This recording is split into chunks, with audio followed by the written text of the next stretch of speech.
chest full.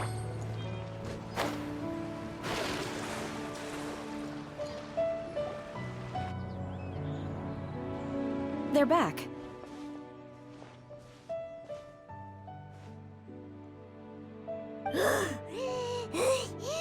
Paimon's pooped. Hi.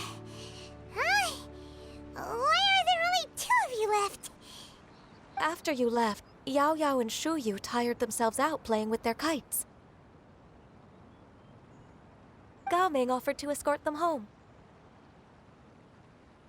Before he left, he said something that I don't quite understand.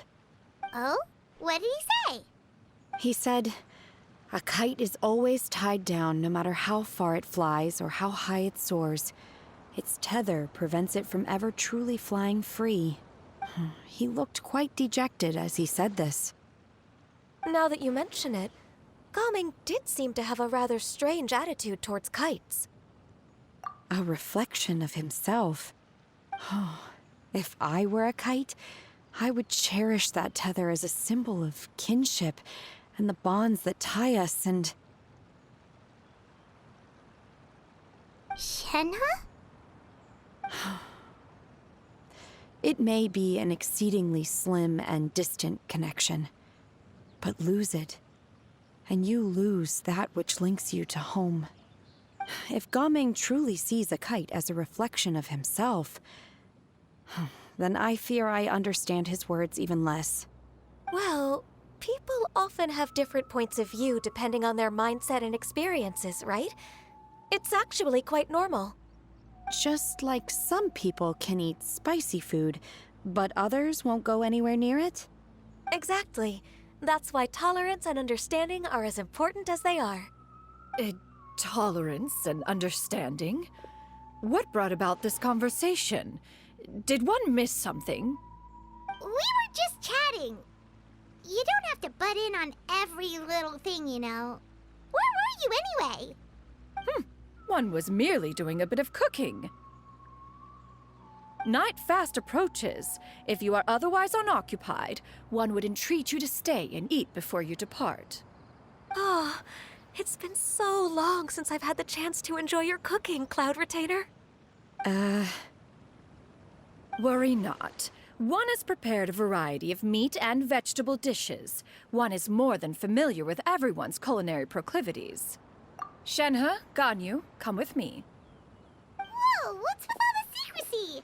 You're not trying to play favorites, are you? If you're ready to serve the food, we can help too.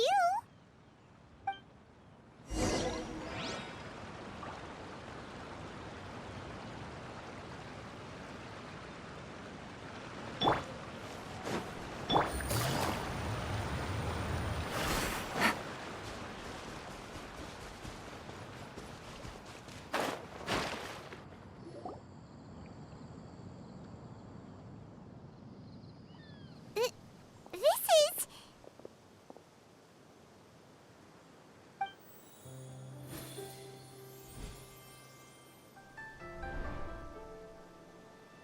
Oh, I can feel the wind brushing against my legs. This is a bit embarrassing.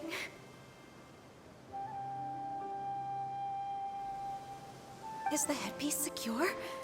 I should have asked Cloud Retainer to check before I stepped outside.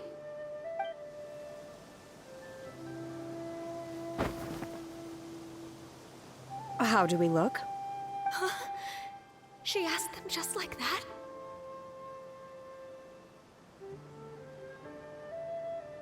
You look pretty too, Ganyu!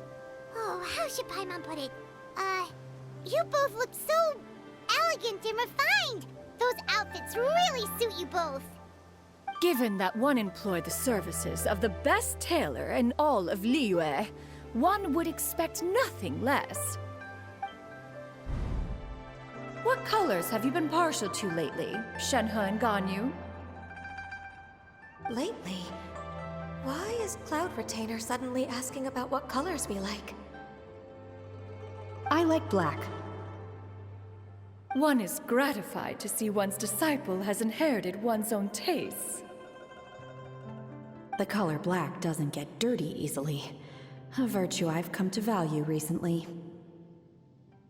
And you, Ganyu? I favor blue and black. And the material is sufficiently comfortable, yes? Yes, very. I simply cannot thank you enough, Cloud Retainer. For this gift. And the kite, too. Thank you, Master. One is content, as long as you are pleased with the gift. One hopes these garments will see much use.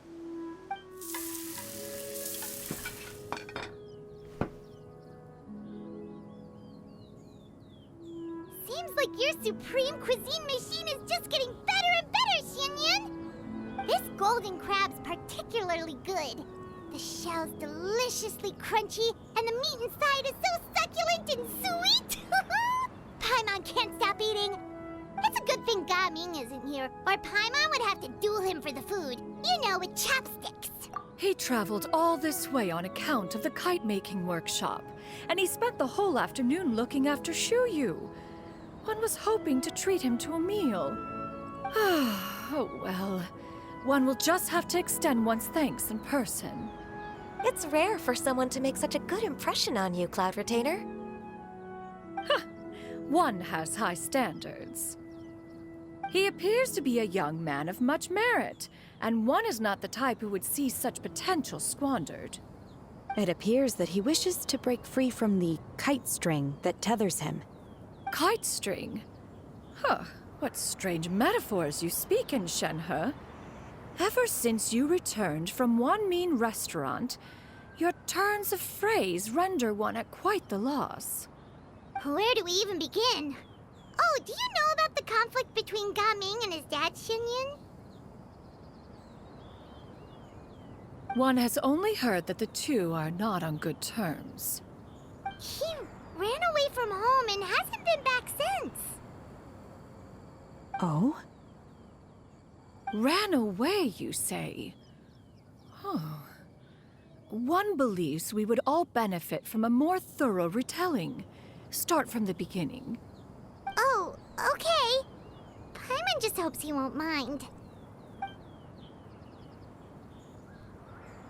What? This shall not do. Lantern Rite fast approaches. We must make haste. As one was contacting various tailors around Liyue, one could not help but be reminded of Menogius. He possessed a singular talent for clothing design. He had an exquisite eye, not just for fabric selection and color pairing, but also for what accessories could best accentuate a garment's overall styling. At a gathering of Adepti, Bonanis once complained in secret to some of the ladies in attendance that the skirt Menogius made for her was too long and impractical, lamenting that it would only hinder her in battle. However, when one asked Menogius his opinion, he remarked that the train of the skirt would serve to enhance her adeptal countenance by exemplifying a certain elegance. Menogius was that type of person. When it came to topics relating to garments and accessories, not even Rex Lapis could best his stubbornness. And later... one seems to have strayed off topic. One means to say that Lantern Rite should be a day of reunion. It is a time to address problems before they turn into regrets. Fate is fickle. The cruel reality of this world is that suffering and misfortune can befall any of us without design or reason. If there is a chance for young people to remain insulated from this reality, one should do one's utmost to make it so. That's nice and all, but... Do you have any ideas, Cloud Retainer? Perhaps adeptal arts could be of use. No. Mechanics, perhaps. One fails to see its use in a situation such as this. Is there anything I can do to help? Combining our efforts is a fine idea indeed. Aha! One has an idea. How about this? Does that make sense to everyone? Yep. Oh, Paimon really hopes this works. One's designs never fail. Now then, I counsel rest for all, and to make the necessary preparations. One shall see you in 2 days.